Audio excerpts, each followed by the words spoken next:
지금도 살아계셔서 우리와 같은 죄인을 부르시고 소망이 없던 하나님의 약속 밖에 있던 우리들을 하나님의 귀한 자녀로 삼아주셔서 하나님 나라의 소망과 하나님 나라의 약속을 우리에게 허락하시고 저희들의 죄를 말갛게 씻겨주셔서 하나님의 귀한 백성으로 삼아주신 은혜와 사랑을 감사합니다. 저희들이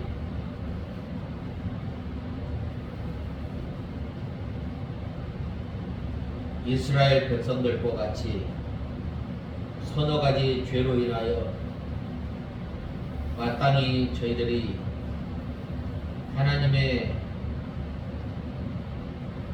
심판과 징계를 받아야 마땅한 저희들, 하나님 아버지 주님께서 저희들을 사랑하여 주시고 참고 기다려 주시는 하나님 아버지, 저희들이 이제는 주님 앞에 바로 돌아서는 저희들 되게 하여 주시옵소서. 하나님 아버지, 간절히 바라옵고 원하는 것은 길르앗 백성들을 철타작으로 타작하듯이 압박하였던 이스라엘 백성들이 돌아오기를 간절히 기다리며 하나님 아버지 참으셨던 것처럼 참으신 그 은혜로 말미암아 저희들이 구원을 받고 하나님의 자녀가 되었는데, 하나님 아버지 이제는 저희들이 오직 온전히 하나님을 의지하고 바라보며 살아가는 저희들 되게 하여 주시옵소서. 이 큰 은혜와 이 큰 사랑을 받았음에도 저희들이 몸으로 마음으로 주님을 멀리 떠나 죄를 지었던 저희들 불쌍히 여겨주시고, 이 시간도 주의 용서함 받은 주의 권속들이 신령과 진정으로 드리는 귀한 예배가 되게 하여 주시옵소서. 하나님 아버지, 우리 익산 참광교회를 주님께서 기억하여 주시고 택한 주의 백성들을 주님의 몸된 교회에 보내주셔서 한 몸을 이루어 주님의 몸된 교회를 세워나가는 귀한 저희들 되게 하여 주시고 저희 교회가 되게 하여 주시옵소서. 세상과 교회가 경계가 없어지는 이때에 저희 익산 참광교회를 통해서 바른 경계를 세우게 하시고 주님의 진리의 빛을 밝히 드러내기에 고려감이 없도록 은혜를 베풀어 주시옵소서. 하나님 아버지, 이 시간 저희들 하나님의 말씀을 듣고자 합니다. 이 시간도 성령 하나님께서 저희의 심령을 주장하시고 저희들을 주님의 진리 가운데로 인도하여 주시옵소서. 예수님의 이름으로 기도드리옵나이다. 아멘. 하나님의 말씀은 아모스 1장 3절에서 10절까지 봉독해 올리겠습니다.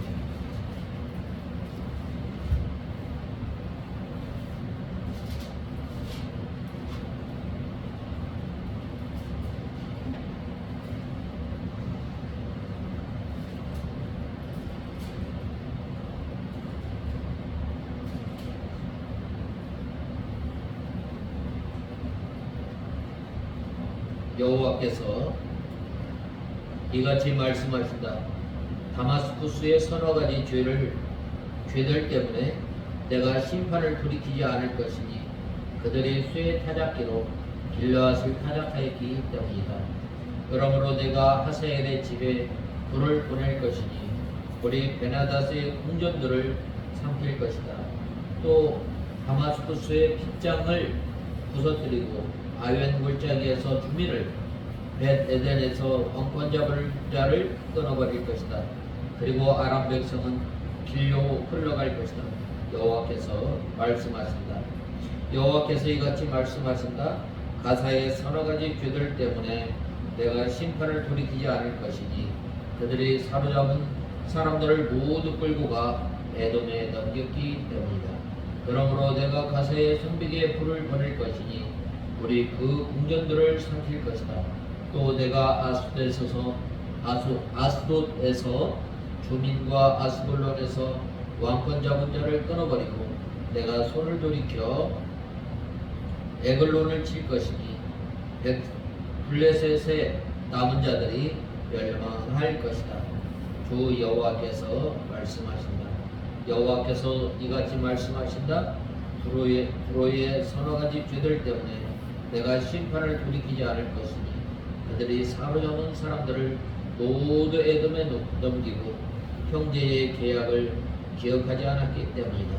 그러므로 두로의 성벽들에 불을 보낼 것이니 불이 그 궁전들을 삼킬 것이다.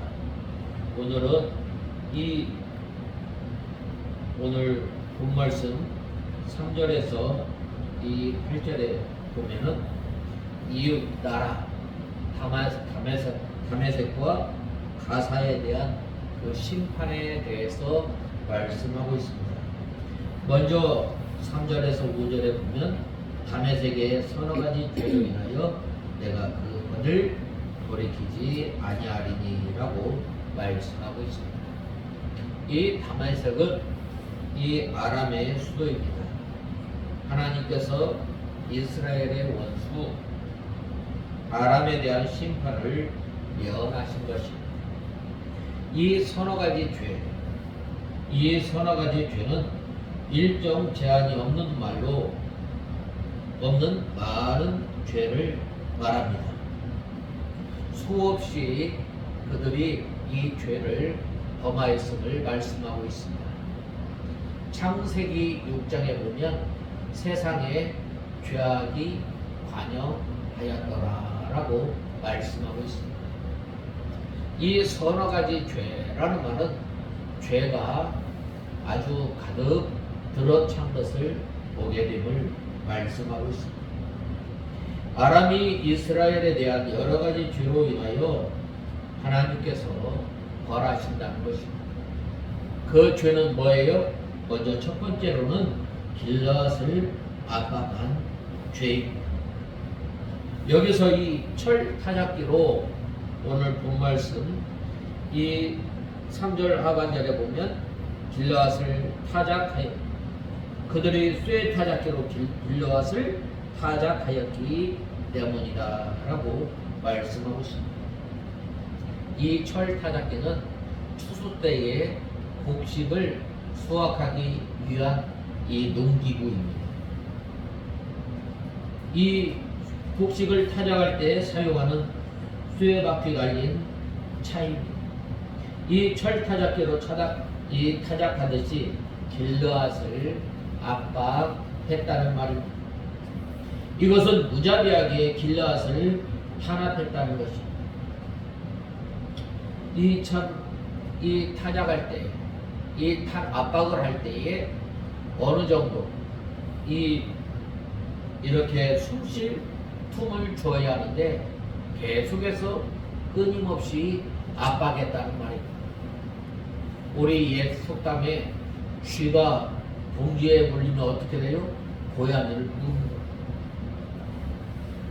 이렇게 얼마나 이 다메섹 이 아람 나라가 얼마나 이 길앗 주민들을 이렇게 압박했는가에 대해서 말씀하고 있습니다. 특별히 이 길앗은 요단 동쪽에 있는 유다인의 땅을 가리킵니다. 아람 왕 하사엘이 이스라엘 예후 시대에 이와 같은 죄를 범하였습니다. 어느 시대에나 이 하나님의 교회와 또 성도들을 핍박하는 나라는 다 멸망당하였던 것입니다.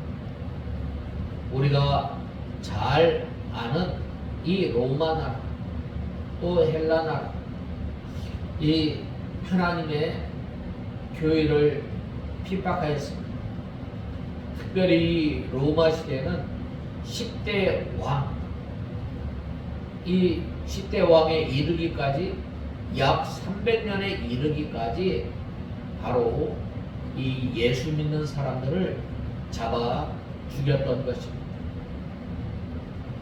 하나님의 구원운동에 손해주는 국가, 개인, 세력은 하나님께서 반드시 심판하게 됩니다.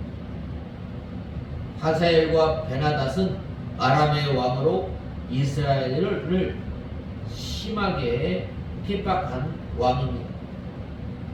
불을 보내리니라고 하였는데 하나님께서 이 전쟁을 일으키셔서 아람 왕들을 다 심판하시고 궁궐들을 이 불살한다는 말입니다. 이 두 번째로 이 다메섹에 임한 그 심판, 그들이 범한 죄는 우상 숭배입니다. 이 하나님께서 이스라엘 백성들과 이 율법을 주셨는데 그 율법의 첫 번째와 두 번째가 너는 나 이 위에 다른 신을 섬기지 말라. 너를 위하여 우상을 만들지 말라라고 말씀하고 있습니다. 이 고대 나라에서는 이 형상을 만들어서 신을 섬겼습니다. 불을 섬기는 종교도 있고 또 소를 섬기는 종교도 있고 또 여러 가지 형상을 만들어서 이 신을 섬겼습니다. 그러나 하나님께서는 어떤 형상도 만들지 말고 또 섬기지 말라라고 하였습니다.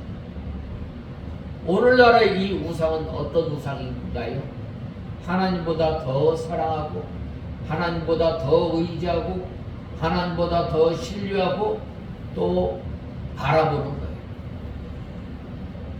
우리의 고집, 우리의 지식, 우리의 경험, 또 우리의 고집은 사실 우상에게 절하는 것이라고 사무엘 선지자는 말씀하고 있습니다.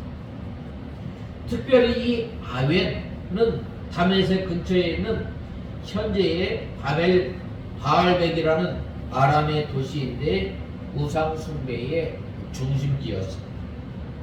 그들이 잘 살기 위해 숭배하던 그 골짜기에서 다 망하게 될 것을 말씀하고 있습니다. 하나님을 떠나서 다른 것을 의지하고 다른 것을 바라보고 다른 것을 지배하고 나아갈 때, 하나님을 떠나서 다른 것을 의지하고 나갈 때, 또 잘 되고자 하는 사람들은 다 이와 같이 망하게 됨을 말씀하고 있습니다. 왜 그래요? 하나님께서 생사화복을 주장하시는 하나님이시기 때문에, 하나님께서 하나님을 잘 섬기고 또 하나님의 말씀을 잘 순종하는 사람에게 하나님께서 복을 주셔요. 천대까지. 그러나 하나님을 떠나서 우상을 섬기면 어떻게 돼요? 망하게 됨을 말씀하고 있습니다. 또 이 벳에덴은 에덴의 집이라는 말입니다. 다메섹 사람들이 우상을 숭배하면서 에덴 동산에서 사는 것처럼 잘 살았지만 하나님의 심판 때에 다 망한다는 것입니다. 우리가 이 세상에 살아가면서 이 하나님을 믿지 않고 사는 사람들 얼마나 잘 사는지 몰라요. 그러나 어떻게 돼요? 장차 하나님께서 또 예수님께서 재림하실 때에 다 이 물질과 함께 멸망당하게 됨을 말씀하고 있습니다. 또 이 홀 잡은 자, 이 홀은 이 권세를 말하는, 보통 이 군대에서 지휘봉은 영관급부터 지급이 됩니다. 그래서 이 계급이 올라가면 올라갈수록 그 지휘봉의 위력은 엄청난 거예요. 그런데 이 홀 잡은 자라는 말은 이 권력을 잡은 사람들, 권력은 잡은 사람들을 가리킵니다. 아무리 유력한 사람이라 할지라도 하나님의 심판이 임할 때에는 어떻게 되는 거예요? 다 망하고 마는 것입니다. 또 이 길은 아수르왕 디글랏 빌레셋이 수리아 사람들을 유배시킨 것입니다. 그러므로 우리는 이 다메섹이 범한 죄 어떤 사람이에요? 어떤 죄예요? 바로 길르앗 사람들을 이 핍박하였던 것. 그 다음에는 우상 숭배하였던 것입니다. 그래서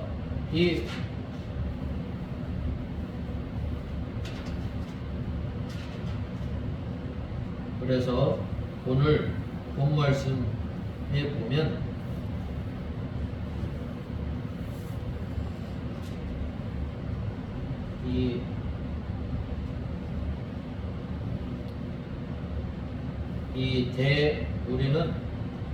우리는 북이스라엘로 하여금 아모스 자신의 이 메시지에 귀를 기울이게 하는 효과를 얻고, 더 나아가 남유다 출신인 그가 북이스라엘에 대한 심판 예언을 하는 것이 북이스라엘에 대한 편견에서 비롯한 것이 아니라 하나님 이 세상에 있는 모든 사람들을 공의로 다스리시는 하나님께서 비롯한 것임을 강조하기 위함입니다. 세상 모든 나라를 공의로 다스리시고 심판하시는 하나님께서는 과거 이스라엘 주변 나라들뿐만 아니라 이스라엘에 대해 그러하셨던 것처럼 오늘날 이 세상과 교회를 향해서도 심판을 선언하신 것입니다. 그리고 과거에 그 심판이 그대로 행하였던 것처럼 오늘날에도 하나님의 심판은 그대로 이루어지는 것입니다. 우리는 성경에서 기록한 것처럼 이처럼 진술한 권고에 마음을 기울이고 두렵고 떨림으로 구원을 이루어 나가는 삶, 하나님 눈에 거슬리는 죄악을 늘 멀리하는 우리가 다 되어야 합니다. 본 말씀 이 3절에서 2장 16절까지는 전 이스라엘과 주변국들 곧 아람, 블레셋, 두로, 에돔, 암몬, 모압, 남유다, 북이스라엘 등 이 8개국에 대한 심판 예언. 이 심판 예언은 마치 우리 소용돌이 치듯이 이스라엘을 중심으로 아람으로부터 시작하여 시계 방향으로 점점 안으로 좁아지는 이 형국으로 주어졌던 것입니다.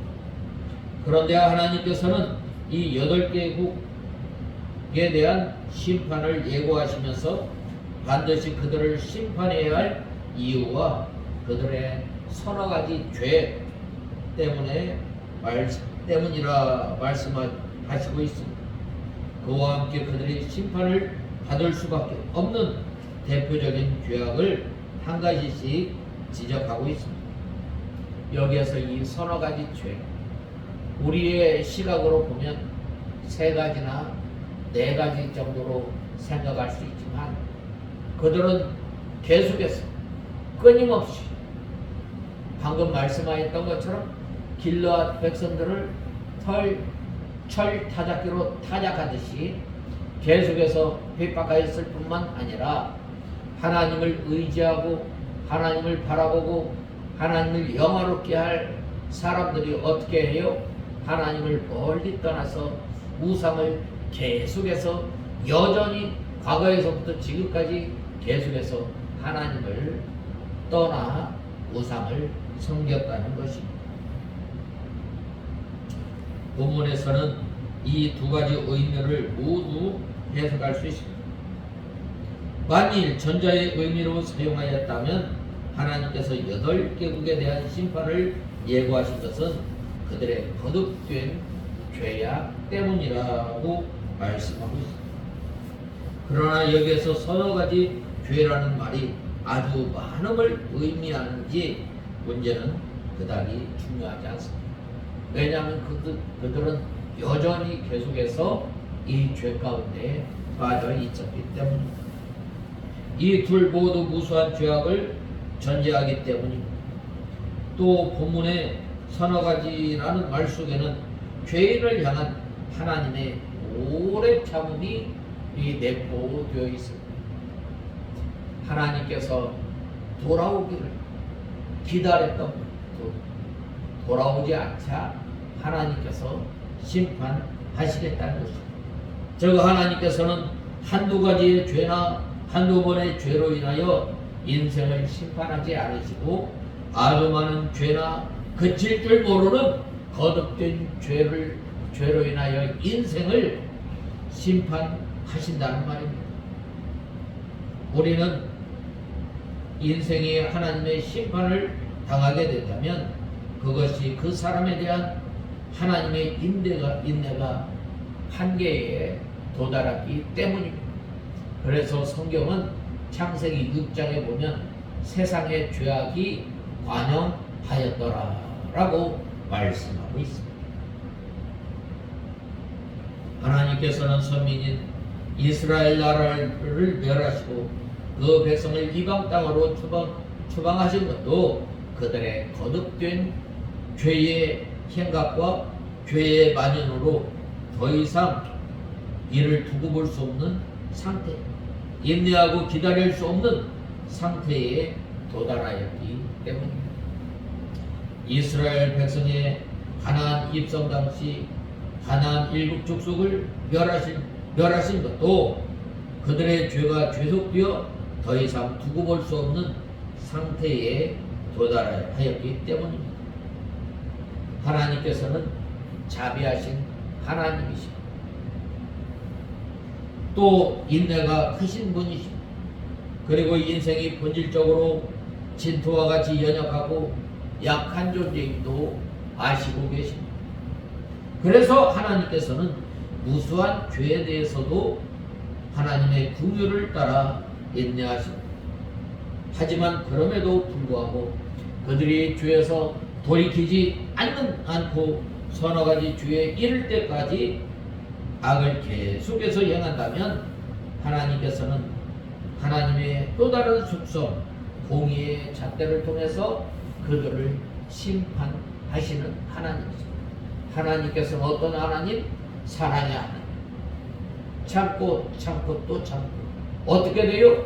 그 죄가 가득할 때 하나님께서 또 다른 속성 뭐예요? 공의를 통해서 심판하시는 하나님이십니다. 그러므로 우리는 이러한 하나님의 모습을 기억하며 우리 가운데 계속해서 짓는 죄가 존재하지 않는지 우리는 살피고 항상 깨어 경계해야 합니다. 성경이 권고하는 바 너희 중에 누구든지 죄의 유혹으로 완고하게 되지 않도록 하라라고 말씀하고 있습니다.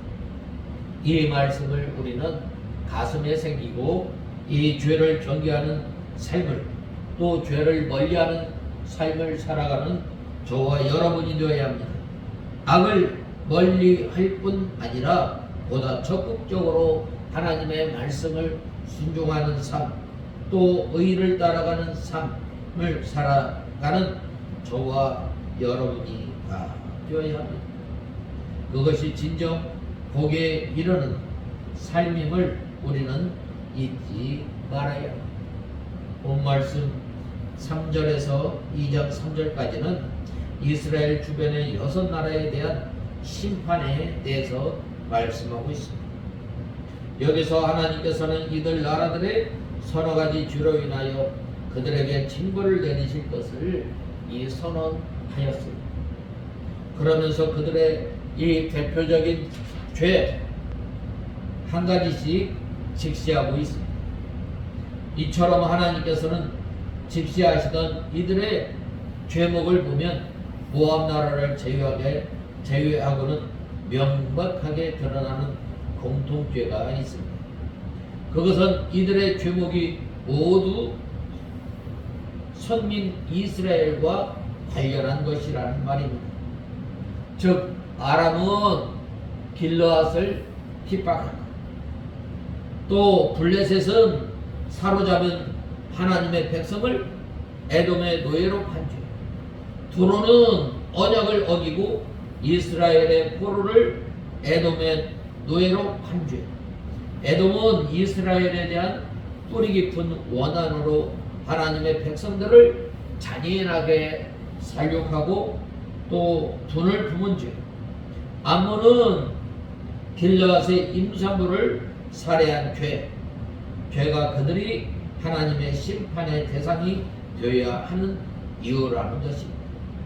이처럼 하나님께서는 이 친히 택하신 이스라엘 백성들을 괴롭히고 그들에 대해 이 악을 행하는 민족이나 나라에 대해서는 이를 죄로 여기고 그들에 대해 큰 진노를 바라신 일은 성경 곳곳에서 말씀하고 있습니다. 그 가운데 이러한 하나님의 모습이 잘 나타나는 것이 바로 창세기 12장입니다. 여기에서 하나님께서는 아브라함을 가나안 땅으로 가라 명하시면서 그에게 복의 약속을 주셨습니다. 그런데 이 복의 약속 중에는 너를 축복하는 자에게는 내가 복을 내리고 너를 저주하는 자에게는 내가 저주할 것이라 는 이 약속이 포함되어 있는데 이것이 바로 하나님께서 속한 백성에 대해 그리고 하나님께 속한 백성에 대해 악을 행하는 자에게 어떻게 대하는지 잘 보여주는 말씀이라 할 수 있겠습니다. 하나님께서는 하나님의 백성의 원수에 대하여 친히 보수자가 되어주십니다. 왜냐하면 하나님께서는 하나님의 백성을 괴롭게 하는 사람들을 절대 용납하지 않으시기 때문입니다.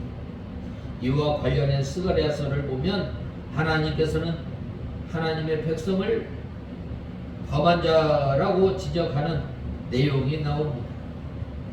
여기 눈은 구벤양이라는 말까지 눈은 사람들이 아주 가장 소중하게 여기는 지체입니다. 그래서 몸이 천냥이면 이 눈은 구백냥이라 할 정도로 이 말을 하고 있습니다. 그만큼 눈은 모든 지체 가운데 가장 보배롭고 가장 소중하면서 섬세하게 다루어지는 지체이기 때문입니다. 그러므로 누군가 자기 눈에 해를 가하는 것은 다른 어떤 해악보다 심각한 해악이며 그러한 일을 가까이 하는 자에 대해서 사람들은 실로 참을 수 없는 이 분노를 일으키게 마련입니다. 이를 감안하면 하나님께서는 우리를 눈동자처럼 여기시고 또 자기 백성들을 해하는 사람들에게 얼마나 큰 분노를 바라시는지 그야말로 불문가지라 할 수 있습니다. 분명 하나님께서는 자기 백성의 원수들 그들을 괴롭게 하고 학대하고 핍박하는 사람들에 대해서 친히 나서서 심판하여 보복하여 주시는 하나님이십니다. 그러므로 우리는 악한 자들로부터 핍박을 받고 그로 인하여 고통을 당할 때에 좌절하거나 낙심하지 말아야 합니다. 도리어 우리는 하나님께서 우리를 얼마나 소중히 여기시는지 알고 우리는 하나님을 더욱더 견고히 붙들고 의지하고 나아가는 저와 여러분이 다 되어야 하겠습니다. 자기 눈을 찌르려 하는데 가만히 있을 사람이 어디 있겠어요? 누군가 우리를 자기 눈동자처럼 여기는 하나님께서는 가장 귀하고 존귀하고 또 능하신 분이십니다.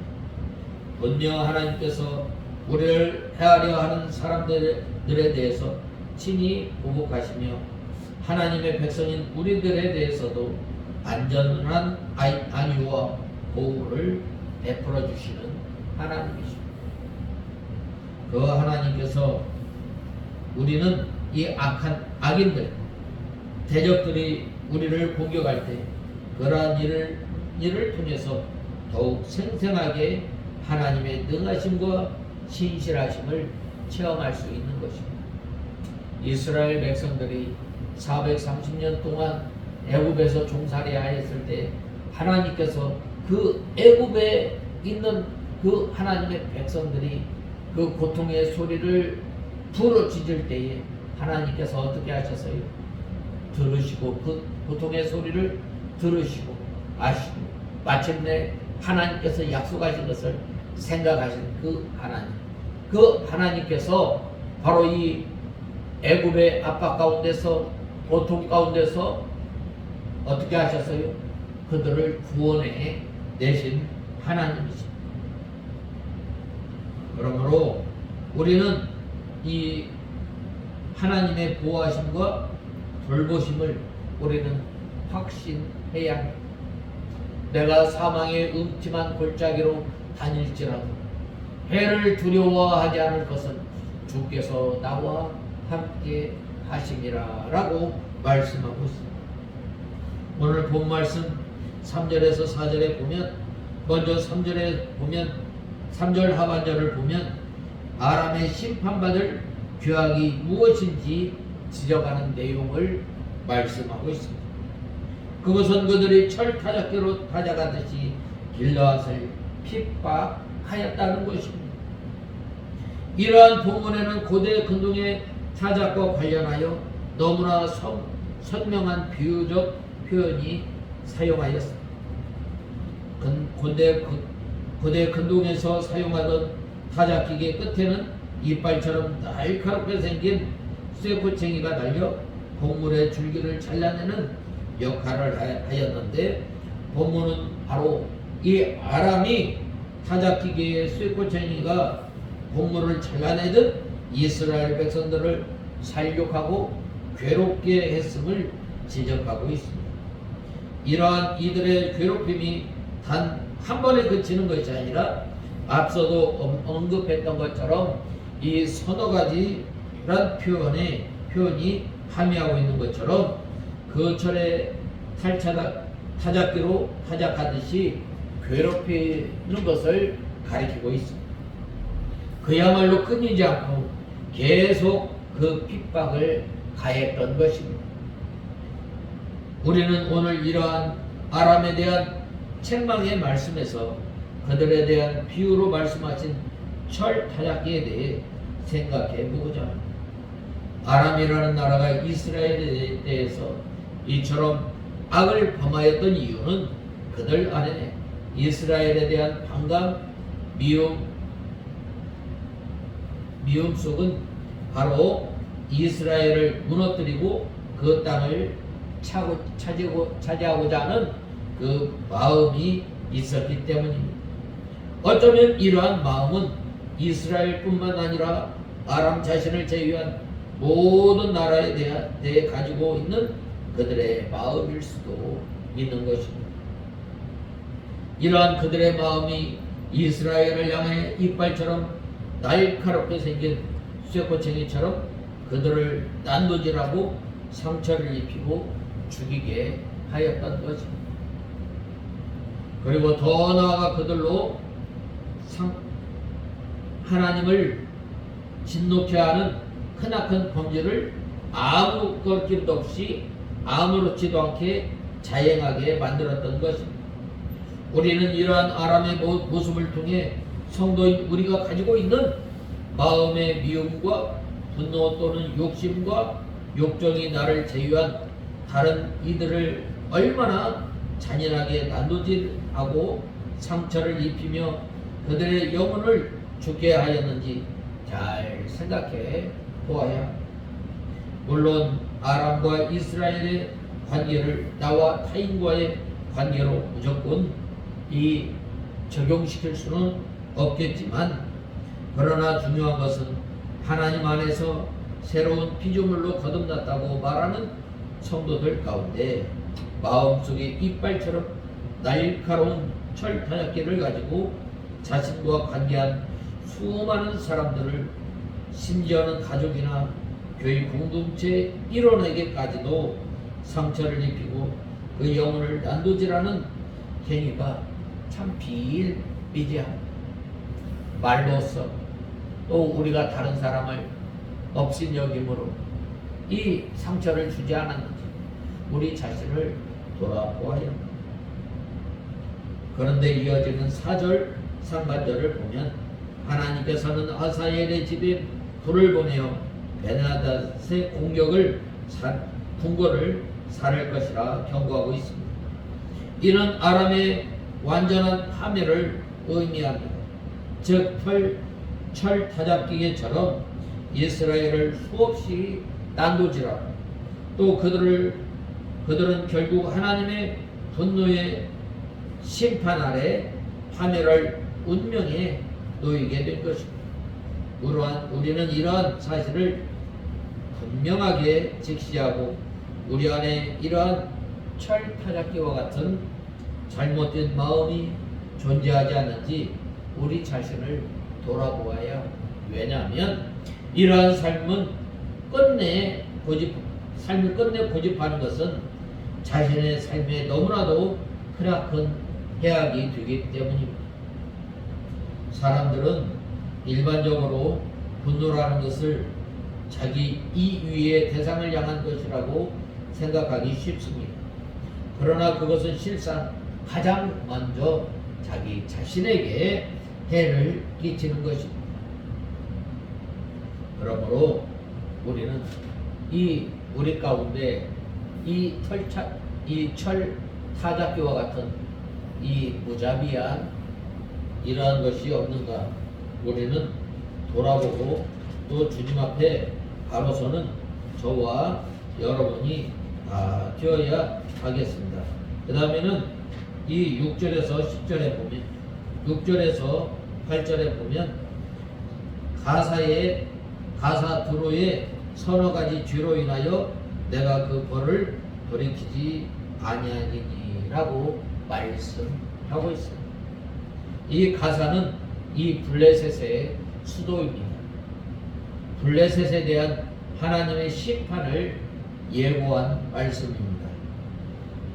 이 가사가 심판받게 되는 죄는 하나님의 백성을 잡아 끌고 간 죄와 포로를 에돔에 판 죄입니다. 아스골론, 에글론은 다 이 블레셋의 도시들입니다. 포를 잡은 자는 방금 뭐라고 말씀하였어요? 왕을 가리킵니다. 왕을 비롯한 이 권력을 잡은 사람을 가리킵니다. 블레셋이 하나님의 백성들을 사로잡아간 것과 에돔의 판 죄로 인하여 블레셋 모든 도시와 왕들이 심판을 받아 멸망하게 된다는 말입니다. 또 두로에 대한 심판 예고입니다. 두로가 심판받게 되는 죄는 형제의 계약을 기억하지 않은 죄와 모든 사로잡은 이스라엘 백성을 에돔에 붙인 죄입니다. 이 약속을 어긴 죄, 언약을 배반한 것은 바로 약속을 배반한 행위입니다. 그것은 바로 이 배신입니다. 배신은 이 불신 사이에서도 용납하지 않는 악한 죄입니다. 더욱이 믿는 사람은 이 배신하면 안 되는 것입니다. 한번 소원한 것은 해로울지라도 변치 않는 것이 믿음입니다. 오늘날 사람들이 이기주의로 나가며 자기에게 유익이 없으면 굳게 맺은 언약이라 할지라도 헌신짝처럼 내버리고 이 약속을 어기는 시대가 되었습니다. 또 국가 간에 약속한 것도 지켜야 하며 개인 간에 약속한 것도 지켜야 합니다. 자기 유익이 있을 때만 지키고 없으면 이 지키지 않는 것은 잘못한 것입니다. 자기의 유익만 따라가는 이 배약하는 시대는 하나님께서 심판의 불을 보내어 멸망시킵니다. 오늘 본 말씀 이 6절에서 이 10절을 보면 이스라엘은 주변 6개국 두 번째와 세 번째로 블레셋과 두로에 대한 심판입니다. 이를 보면 두로에 대하여 하나님께서 심판의 근거를 삼으시는 이 죄악은 똑같습니다. 그것은 바로 사로잡은 이 포로들을 에돔에 넘겼다는 것입니다. 여기에서 이 사로잡은 자라는 말은 전쟁 가운데서 포로로 잡은 사람을 가리킵니다. 또 약탈하는 가운데 사로잡은 이스라엘 사람임을 의미할 수도 있습니다. 그리고 블레셋은 이스라엘과는 가장 오래된 숙적으로서 이들은 다윗의 시대가 오기 전까지 일퇴일전의 공방을 계속하였습니다. 그러다가 다윗 시대 이후 잠시 이스라엘이 주도권을 잡았지만 분열 왕국 말기에 이르러 다시금 블레셋이 발호하면서 이스라엘은 블레셋으로 인하여 많은 피해를 입었던 것입니다. 특별히 블레셋은 전쟁 포로로 잡은 이스라엘 백성들을 노예로 팔아 넘기되 특별히 이스라엘에 대해 깊은 원한을 가지고 있던 에돔에 팔았던 것입니다. 이러한 행위는 두로 역시 마찬가지였습니다. 두로는 다윗 시대에 이스라엘과 협력국으로서 최선을 다하기로 조약 맺었던 나라였습니다. 그런데 두로는 해상과 육로 무역권을 놓고 치열하게 경쟁하던 이스라엘의 분열과 약화의 길로 들어서자 국가 간의 약속을 파기하고 이스라엘 사람들을 사로잡아 블레셋과 마찬가지로 이 에돔에 팔아넘기는 악행을 행하였던 것입니다. 특별히 이 두로는 점차 해상무역 대국으로 발돋움하면서 돈이 되는 일이라면 무엇을 가리지 않았는데 그들이 가장 중요한 수입원 중 하나가 바로 이 노예 무역이었습니다. 그들은 노예 무역이 많은 돈을 벌게 해주자 마치 사냥하듯 이스라엘 사람들을 사로잡아 팔아치웠던 것입니다.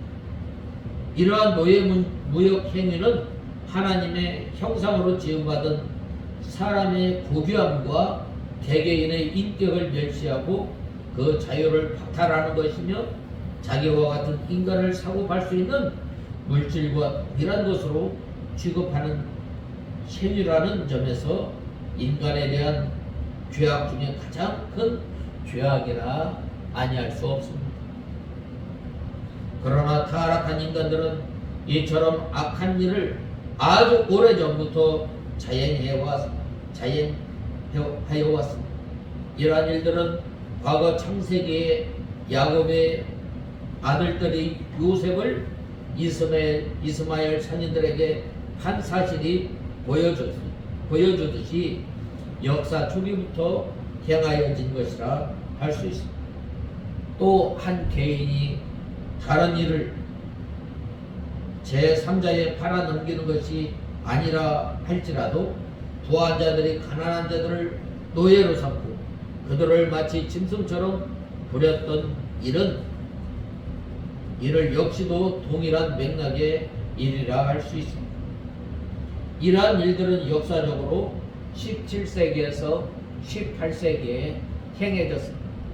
유럽의 아시아에 있는 이 흑인들을 잡아다가 유럽으로, 또 아랍에 있는 이 사람들을 잡아다가 유럽으로, 또 저 미국으로 팔아 넘겼던 것입니다. 그러나 오늘날에는 보다 더 교묘한 방법으로 인간을 노예 삼고 그들을 착취하며 온갖 비인간적 행위를 일삼는 자들이 있습니다. 많은 돈으로 청소년이나 또 젊은 여인들을 팔아 넘기는, 자신이 몸담았던 회사를 배신하고, 심지어 이는 가족이나 친구들을 하게 하는 행위가 빈번하게 일어나고 있습니다. 또 불법으로 미입국한 외국인 노동자들의 노동력을 착취하거나 심지어 비인간적인 태도로 대우하며 짐승처럼 부리는 사람들도 우리 안에 얼마나 많은지 모릅니다. 이처럼 사람의 존귀함을 멸시하고 인격과 자유를 박탈하며 사람을 착취와 수탈의 대상으로 삼는 이 모든 일은 옛날 블레셋이나 또 두로가 자행하였던 노예무역과 다를 바 없는 악행으로서 하나님께서 결코 용납하지 않는 죄임을 우리는 알아야 합니다. 우리는 이 물질의 풍부함 가운데 살아가고 있습니다. 이러한 가운데 우리가 이 다른 사람의 마음에 상처를 준 일이 없는가, 또 우리로 인하여서 다른 사람이 이 믿음 생활하는데 이 방해를 받지 않았는지 우리가 살펴보고, 또 우리가 하나님보다 더 의지하고 더 바라보았던 것이 없는가 우리가 살펴보고, 우리가 깨어 근신하며 살아가는 저희들이 다 되어야 하겠습니다. 다 같이 기도하겠습니다. 하나님 아버지, 은혜와 사랑을 감사합니다. 저희들이 무엇이간데 하나님의 귀한 자녀로 삼아주시고, 이제는 저희들이 온전히 하나님을 의지하며 바라보며 주님을 영화롭게 하며 살아가는 저희들이 다 되게 하여 주시옵소서. 예수님의 이름으로 기도드리옵나이다. 아멘.